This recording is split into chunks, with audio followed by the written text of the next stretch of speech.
إن الحمد لله نحمده ونستعينه ونستغفره ونعوذ بالله من شرور أنفسنا ومن سيئات أعمالنا من يهد الله فهو المهتد ومن يضلل فلن تجد له وليا مرشدا وأشهد أن لا إله إلا الله وحده لا شريك له وأشهد أن محمدا عبده ورسوله يا أيها الذين آمنوا اتقوا الله حق تقاته ولا تموتن إلا وأنتم مسلمون يا أيها الناس اتقوا ربكم الذي خلقكم من نفس واحدة وخلق منها زوجها وبث منهما رجالا كثيرا ونساء واتقوا الله الذي تساءلون به والأرحام إن الله كان عليكم رقيبا يا أيها الذين آمنوا اتقوا الله وقولوا قولا سديدا يصلح لكم أعمالكم ويغفر لكم ذنوبكم ومن يطع الله ورسوله فقد فاز فوزا عظيما أما بعد اعلموا أن خير الكلام كلام الله وخير الهدي هدي محمد صلى الله عليه وسلم وشر الأمور محدثاتها وكل محدثة بدعة وكل بدعة ضلالة وكل ضلالة في النار. As Abdul Basit, Jazakallah Khair, may Allah reward him, announced and he mentioned the title of the talk is Happily Ever After. And I know it sounds romantic. It sounds, appealing. It sounds very beautiful. Yet, the fact of the matter is nowadays, a lot of young people, what happens with them is they get married today, or they get to know each other today. They get married tomorrow. In the next day or the day before or a month later, they are divorced. And all of that is because the myth of happily ever after that we watch or they watch through shows and TVs and so on. I can only speak based on my environment, my city. In the city that I live, the record for the sisters and the brothers who got divorced was a month, 1 month, alhamdulillah. We're doing well. 2 of the sisters that came forward, they got divorced after 1 month. And not the husbands who left them, no, they left the husbands. So we asked, because we were dealing with one of the situation, and we asked, why only 1 month? It's not a year, it's not 2, it's not 10, it's only 1 month. You know what she told us? She said, he lied to me, Bembu Ishag. Of course, and Nabi sallallahu alayhi wasallam despised lying. And we would be talking about the importance of trusting one another and being truthful with one another. I ask and I say, what did he lie about?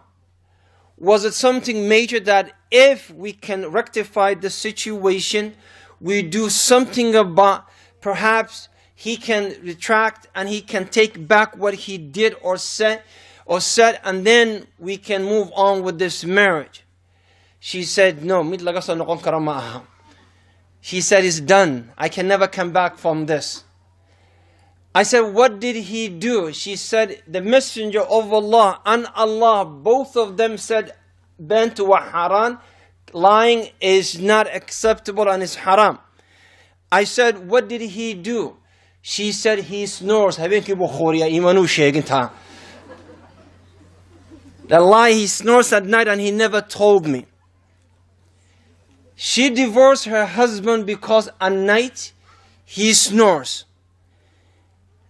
I said, did he do anything else? Does he have other 5 wives that you don't know about? No. Does he have 20 other kids? No. So you divorced this man because وخوريا, he snores at night. She said yes. Now, if I ask you, as mature young ladies, is that a valid reason? Number one, a lot of us, a lot of guys, we don't even know that we snore. Because when we're snoring, we sleep. And when you sleep, you don't feel anything.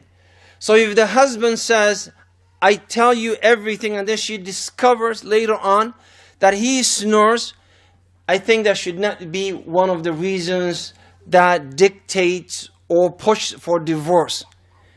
So what I'm saying, the reason I mentioned this incident, because a lot of young people nowadays, divorce for them is just like getting a cup of tea from a coffee shop or tea shop. And the reason being is because we watch, or they watch, so many different shows that beautifies separation, that if you leave this man or if you leave this young lady, you will find someone more suitable, someone better. And then they end the movie or the show at that point when she finds happily ever after person, or the man of her dream who's riding a white horse with a cape like Superman. But that does not happen in reality. Two things I want to state before the talk, inshallah. One, I want to tell you the difference, or the nature between the difference between men and women naturally. We look different, alhamdulillah. We don't talk the same, we don't walk the same, we don't behave the same in a lot of things, in a lot of ways. However, there's more core issue related to this, which is, if you look in our nature, men and women, we are completely different in many ways. And because of that differences, a lot of times divorce takes place because we can't understand, because the language that you speak is completely different than the language that we speak as men. The difference between the two started from the creation of Adam, alayhi salatu wasalam. See, Adam was created from the earth. And earth is usually harsh, rough, tough. You know, it endures a lot of things and the different weathers, the different conditions, and so on. So the nature of man is roughness, harshness. You know, his strength is what appeals to him. Like even amongst the guy, if they want to say something nice about this, about a certain sister, they will say, she's tough lady. She's very tough. For us, it's like, MashaAllah, you know. If they say, oh, she's emotional, she cries, like, you know, no, we're not going with that one. But if they say she's tough, she's strong, that is appealing to men.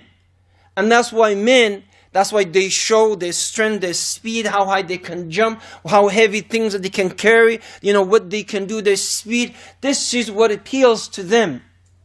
Because the nature of earth is, that's what it is. But look at women. Allah created them from a rib. And the rib, it's the thing that covers the heart, protects the heart. It's full of emotion, full of love, full of compassion, full of feelings. For men, you know, when we want to say, we want to show that we love our wives, we love our family, we care about them, the way we show is by giving them something, doing things for them. Like if a man goes to work and mashallah, in his way home, he stops by the grocery store and he buys things for his family. And he brings, mashallah, carrying, you know, boxes of bananas, alhamdulillah. And, you know, we carry all this, mangoes and things, and he drops it in the kitchen. That he just said to his wife in 1,000,000 words, I love you. And she was like, where's my flower? For him, it's like, what are you talking about?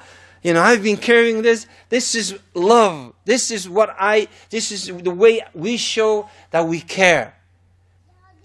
Women, it's not the same.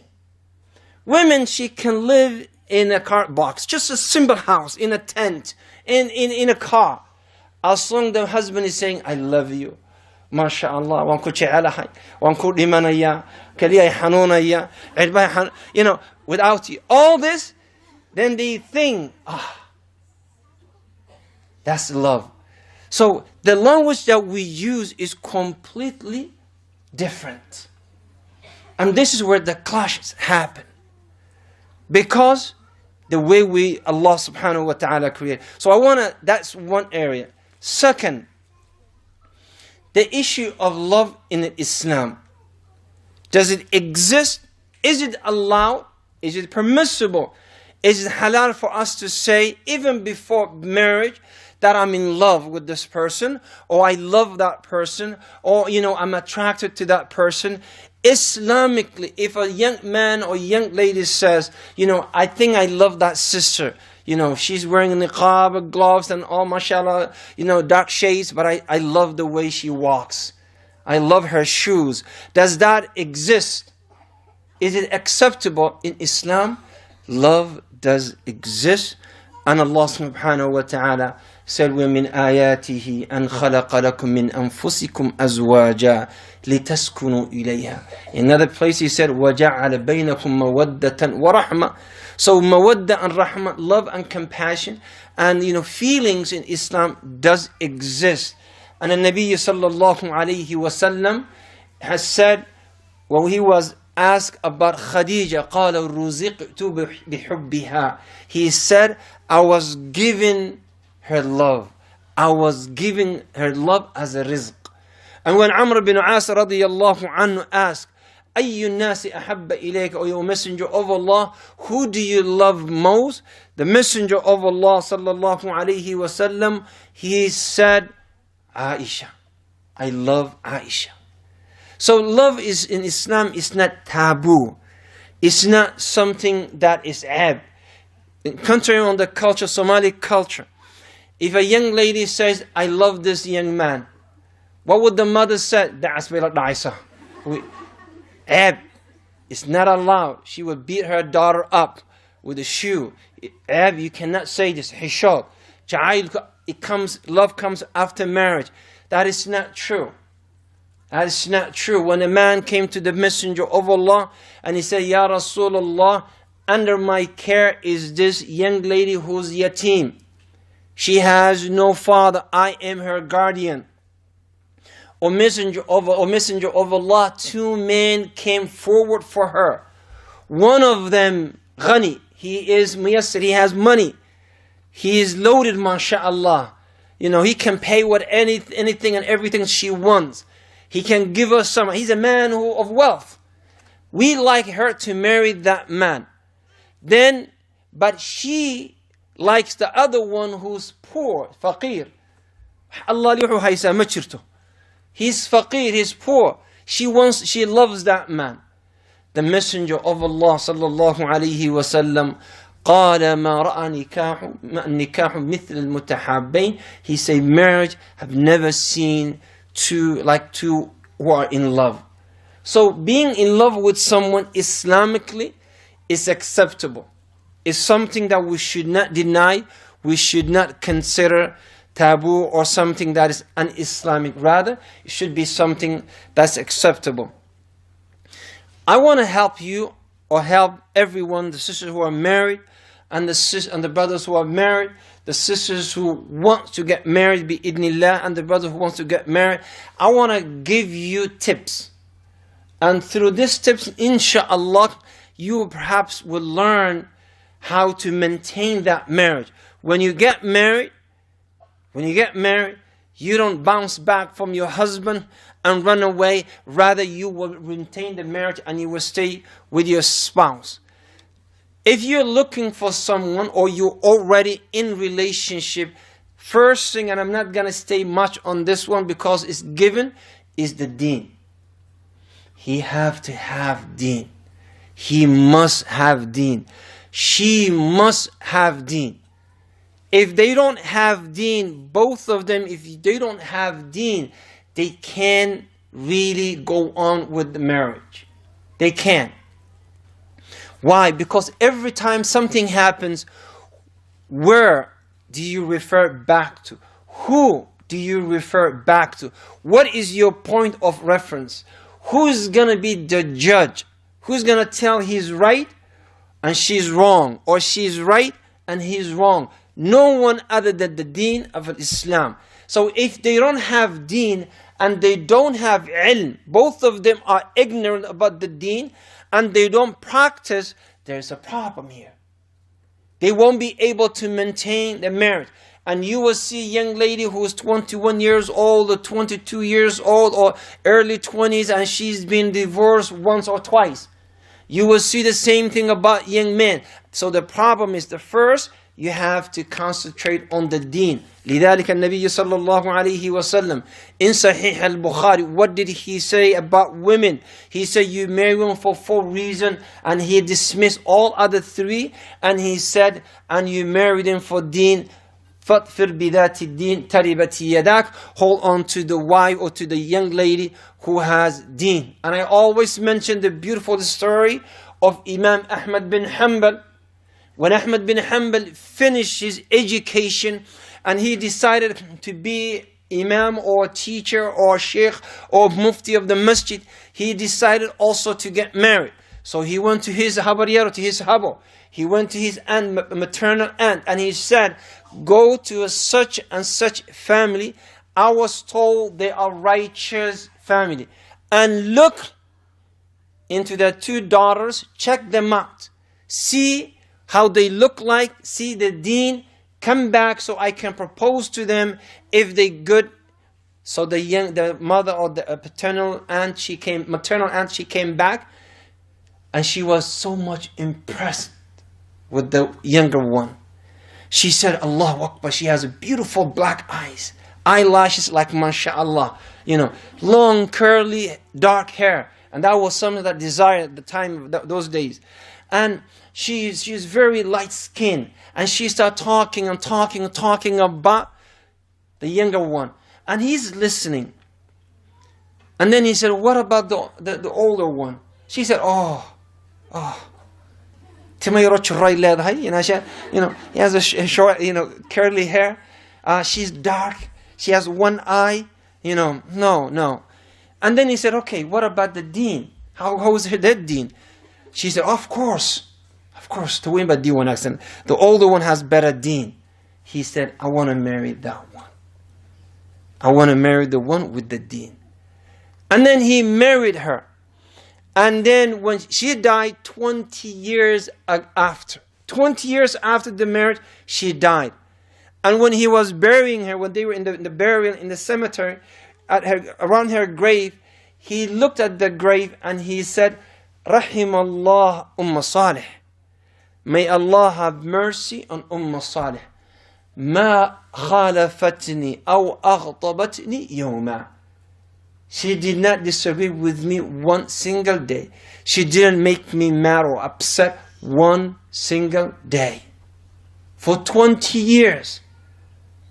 MashaAllah, nowadays, sisters' wives, every 20 minutes, MashaAllah, tabarakallah, she will knock her husband out.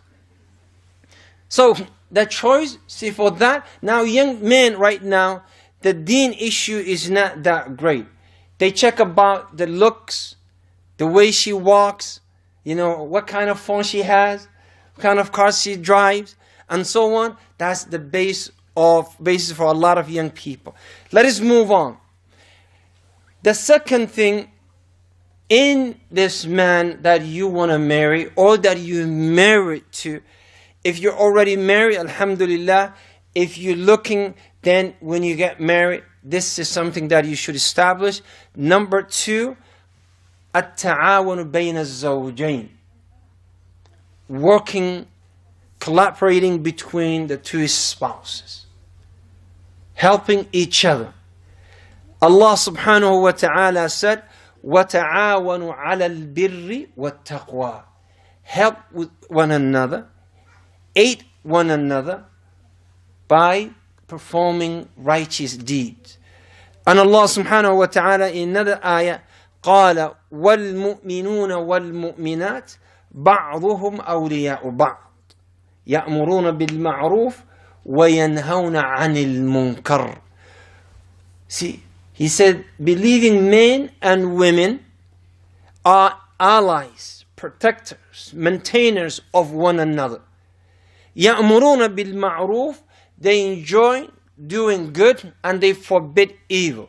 Husband and wife, your life partner, the person that you want to be with him in Jannah, the someone that you want to spend with the rest of your life, you must have this quality. Al-amru bil-ma'ruf wal-nahyu anil munkar.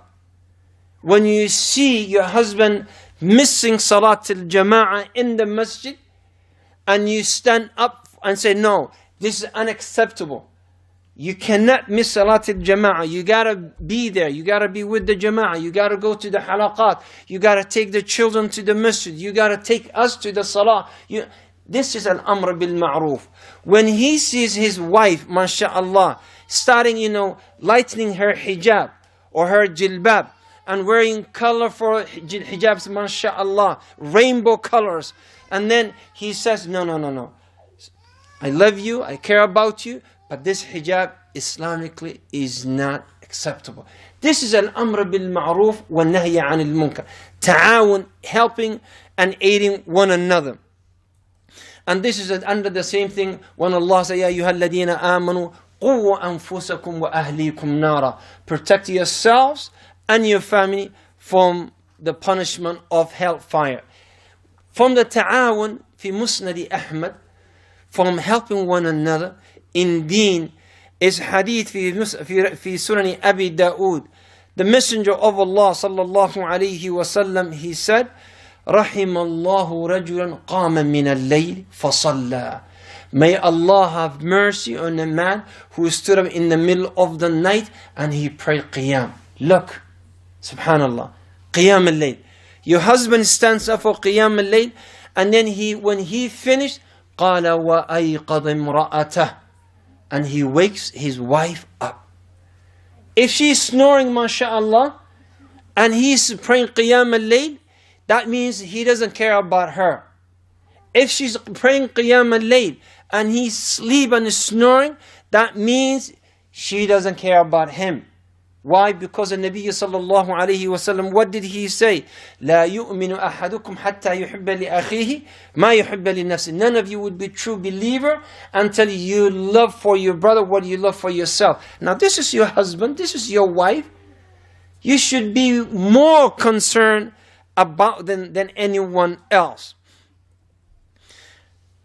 Also, the second point in terms of, the second point in terms of helping one another is in terms of dunya as well.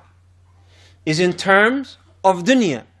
What I see, Allah يقول ولا تنسى نصيبك من الدنيا. Allah is saying, do not forget your share in dunya. Allah didn't say become mullah, become Sufi who sits in the masjid and forget about this dunya and say, dunya, I divorce you 3 times. No, you should get something from this dunya, work for your dunya and work for your akhirah. So for example, from the ta'awun, from helping one another, is if she wants to finish her education, for example, then the husband, if he's in a position of helping, then he should help her. If she finish and she can help him, alhamdulillah, or at least facilitate for him. See, some of the sisters, mashallah, or some of the husbands, they are very much demanding. Asha di madi, where's the food, where's the dinner? And she's trying to do her work. Or take me here, take me there, take me to my mother, take me to my grandmother, take me. And he wants to do his schooling. So it's not right for you to put pressure on him or for him to put pressure on you and forget about the ta'awun that is there. In the house, at ta'awun, one of the things is to help each other. For the husbands to help. By the way, ladies, when I say this, don't go back home and ask your spouse to clean the kitchen and do the laundry, change the kids. You know, this is voluntarily the responsibility of the house. If she's not working or in school, is on the shoulder of the wife, as it is the responsibility of the husband is on his shoulder in terms of finance and financing the house and the financial issues. Nabi sallallahu alayhi, Aisha radiyallahu anha, she was asked about the Nabi sallallahu alayhi wasallam, ma yasna'u fil bayt, what does he do at home? The Messenger of Allah, he's a Rasul, he is the commander, he is the ruler, he is the mufti, he is the khatib, he is the imam, he is the counselor, he is everything in the society. We understand that. However, Aisha, when he comes home, radiyallahu anha, what does he do, sallallahu alayhi wa sallam? قالت كان يكون في مهنة أهله في البخاري. He used to come and serve his family. Try to serve the wife. Try to help around the house. Again, voluntarily. Don't make him his chore to clean the house and do the dishes.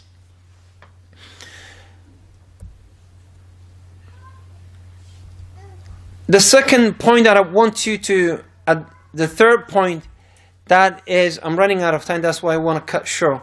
The third point, الثقة بين الزوجين. Trust between the husband and the wife. If there is no trust, when he goes to the bathroom, you check how many people he called, how many people he texted, how many people. That's a problem. It is a problem. If when he goes to work or goes to school, if he comes back noontime and checks on you, there's a problem. There's no thiqah. There's no trust. You should trust your husband, and your husband should trust you blindly. See, subhanallah, if there's no trust, the shaitan will work on you in little things. You know, she'll be like, oh, what did you do today? Oh, I went to Salat al-Dhuhr. Who was there for Salat al-Dhuhr? Sheikh Ali. How many rak'ah did he pray? La ilaha illallah al-Dhuhr, arba rak'at. What else? You know, I just want to check, I want to see. Did you talk to anyone else? No. You came home? Yes. You did not talk to anyone? No. Ambar masajid because she wasn't there? No. And then, la samahallah, you discover that he talked to Hassan. I said, see, you lied to me. You say you didn't talk to anyone.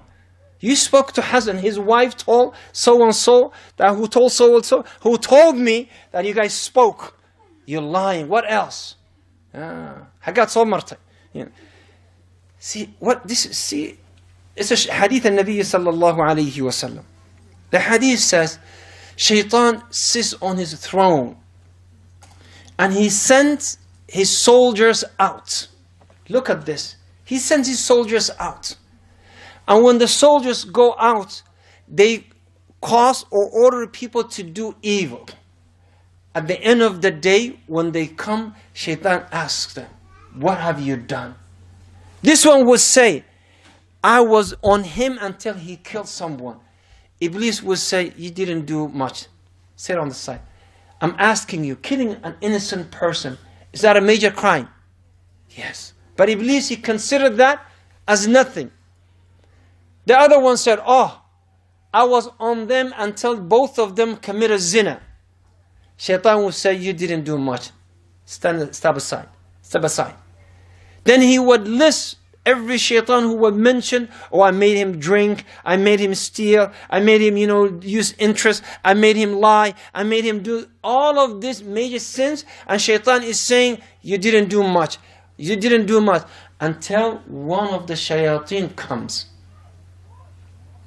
And he tells Iblis that he did something that is halal in Islam. Something that is halal. He said, I was on them until they get divorced. Is divorce haram? No. Divorce is halal الطلاق, Allah said in the Surah Al-Baqarah, divorce is acceptable, it's halal in Islam, in the Quran. The Sahaba of Nabi sallallahu alayhi wa sallam divorced their wives, and the wives asked for khulu'. Then Iblis, he says to him, you, anta, come sit right next to me. You did a wonderful job. And usually, most of the time, divorce happens because of not having trust on each other. Because that's where it triggers. That's where it starts. Oh, this is what he said. This is what she said. This is what they did. This is who he saw. This is the one who was talking to him. This is who was talking to her. So shaitan, that is what he puts the seed.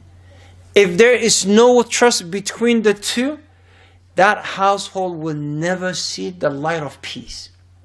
There will always be fitna. There will always be a problem. There will always be something that would stir things around. I'm running out of time, seriously. The things that cause mistrust, just write it down. A, al-kadhib, lying. And men, by the way, they use this hadith as the basis of their lies most of the time. The hadith in Nabi sallallahu alayhi wa sallam fi al-Bukhari, and he said, الرَّجُلُ يَقُولُ الْقَوْلَ يُرِيدُ بِهِ الْإِصْلَاحِ. A man may say something, or someone, or even women may say something for the purpose of reconciling the relationship between two people. You come to say, Wallahi, Aisha, today she said this and this and this, all beautiful things. And you go to Khadija, you know what so and so, and you do kadhib. You lie between the two so you can bring the relationship together. It's acceptable. And Nabi sallallahu alayhi wa sallam, وَالرَّجُلُ يَقُولُ الْقَوْلَ فِي الْحَرْبِ. And at the time of war, a man is allowed to lie. We're not at war yet. وَالرَّجُلُ يُحَدِّثُ إِمْرَأَتُهُ وَالْمَرْأَةُ تُحَدِّثُ زَوْجَهَا. And a man who lies to his wife, and wife that lies to her husband. And mashallah, we misuse this hadith. The husband, I'll tell you what is the lie that is permitted here. The lie that is permitted is, for example, where the wife comes, by the way, when there was no makeup, women so they can look, fully and young. But nowadays there's a makeup. Now, makeup is Marina say all day long she's putting makeups here and left and right, all this, and she looks like A'udhu billahi minash shaitanir rajim. And then she says to her husband, how do I look? And he says, gorgeous, mashallah, hur al-ain of this dunya.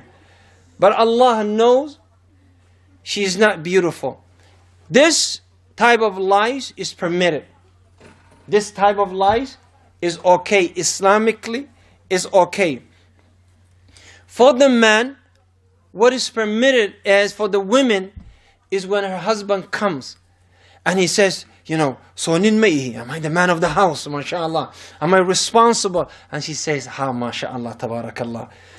And she just need the urdista, that is permitted. But major sin, major lies, when she says, where are you? And he says, I was at the masjid, but Allah knows he was chit-chatting in one of the coffee shops. Or he says, I was at work, but he wasn't at work. Or he asked her and she says some other things. This is where it goes wrong, and this is where the thiqah between the two dies. I want to stop here, but I have for you, wallahi, I wrote 19 points. I want to share with you, all of them, inshallah, but we're running out of time because we have 3 more minutes left. You have to understand, in terms of trust, Islam was never there to destroy household. Islam, a lot of people think, this is because I was strict on this, I was strict on that. That is not the case.